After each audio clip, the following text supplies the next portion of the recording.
दिन होना चाहिए मंगलवार। कौन सा दिन होना चाहिए? जम के बोलो जरा। मंगलवार। विवाह शादी में देरी हो रही हो, या कोई नया कार्य चालू कर रहे हो उसमें देरी हो रही हो, या कोई सर्विस के लिए नौकरी के लिए जा रहे हो और वो कार्य नहीं हो रहा हो, तो एक धतूरा, केवल एक धतूरा, उस धतूरे को फोड़कर उसके अंदर का फल निकालकर उस फल को शिवलिंग पर चढ़ाकर एक लोटा जल शंकर भगवान को समर्पित कर आइए। दिन होना चाहिए मंगलवार। कौन सा दिन होना चाहिए? जम के बोलो जरा। मंगलवार।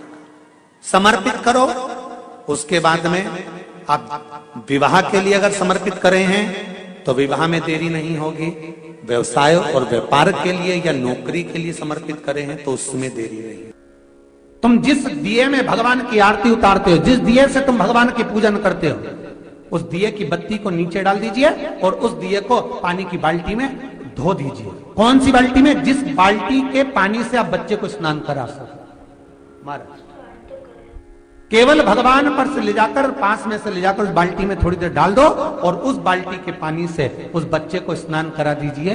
15 से 20 मिनट, आधा घंटा लगेगा, बच्चे का बुखार पूरा उतर जाएगा। इतना विधान है दीप का। जब आप पशुपति व्रत कर रहे हो या कोई नियम धारण कर रहे हो या कोई आपने नियम उठा रखा है और वो कार्य आपका हो ही नहीं रहा, आपने 2 बार पशुपति व्रत कर लिए, आपने ये कर लिया, आपने प्रदोष कर लिया, आपने सोमवार कर लिया, आपने सारे अनुष्ठान कर लिए, बहुत सारे उपाय भी करे तो भी नहीं हो रहा है, तो इस बीच वाली पत्ती पर शहद लगाकर बाबा का जो शिवलिंग है उस शिवलिंग को इसको छुआ दीजिए या उससे चिपका दीजिए और उस पर अपनी हथेली रखकर कामना कर कर वापिस घर को आ जाइए।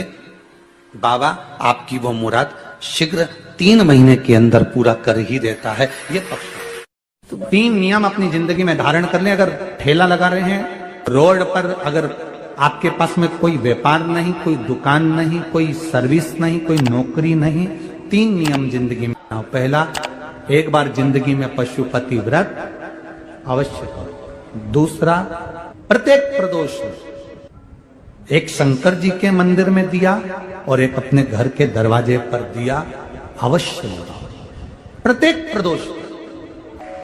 और तीसरा नियम बना लो, शिवरात्रि महीने की आती है, हर महीने की शिवरात्रि में शंकर जी के मंदिर पर दिया, बेलपत्री के वृक्ष के नीचे दिया, आंवले के वृक्ष के नीचे दिया और अपने घर के दरवाजे पर दिया।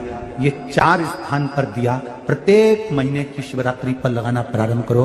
4-5 शिवरात्रि निकलेगी, बाबा इशारा कर देगा और तेरी नैया पार। शिवलिंग है, जलाधारी है, पार्वती जी की मूर्त है, गणेश जी की भी मूर्ति है, कार्तिकेय जी की भी मूर्ति है, नंदी की भी मूर्ति है। तो किसी ने कहा कि गुरुजी हम जब शंकर जी को जल चढ़ाते हैं तो पार्वती जी को, गणेश जी को, कार्तिकेय जी को, नंदी को, सबको जल चढ़ाना चाहिए। शिव महापुराण की कथा कहती है केवल शिवलिंग पर आपने जो जल समर्पित करा है वो जल पार्वती जी को भी मिल गया, गणेश जी को भी मिल गया, कार्तिकेय जी को भी मिल गया। उसके सिवाय तुम्हें ये नहीं कि यहां भी जल चढ़ाओ वहां भी जल चढ़ाओ, ना, केवल शंकर जी पे तुमने जल चढ़ा दिया, शिव पिंडी पर जल चढ़ा दिया, वो जल तुम्हें शंकर भगवान का चढ़ा हुआ जल सबको प्राप्त हो गया। अब उसमें तुम्हें ये नहीं सोचना कि मैंने पार्वती जी को तो स्नान कराया ही नहीं, मैंने गणेश जी को तो स्नान कराया ही नहीं, मैंने कार्तिकेय को तो स्नान कराया ही नहीं, ना ना ना। आज पंजाब की इस पवित्र भूमि पर अगर ये प्रसंग निकला है तो इसको आप अगर सुनेंगे तो आपका जीवन सार्थक होगा। शिव जी को 5 तरह से जल चढ़ाने का तरीका है। जैसे पंचामृत होता है, दूध, दही, शहद, घी, शक्कर, ये सब पंचामृत के अंतर्गत आते हैं, उसी तरह शंकर जी को 5 तरह से जल चढ़ाने का क्रम वर्णित किया गया। अब उसको समझेंगे, बहुत सावधानी से समझिएगा। पहला, जल लेकर आए, सीधे डायरेक्ट शंकर भगवान के शिवलिंग पर चढ़ा दिया, ये प्रथम जल का चढ़ाने का तरीका। दूसरा,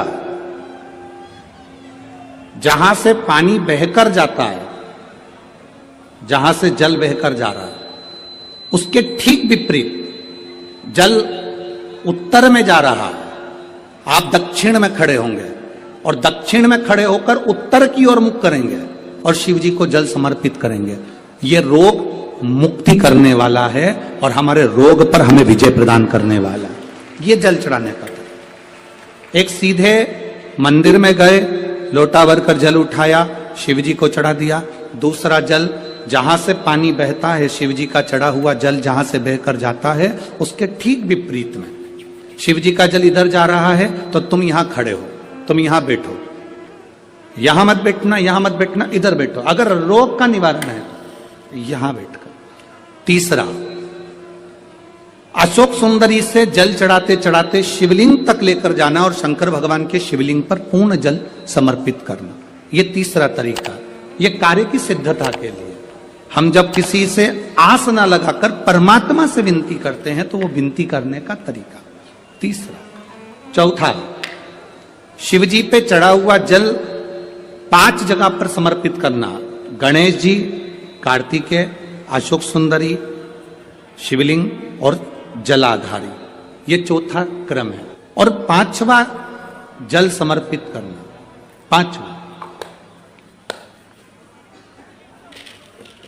5वें नंबर का।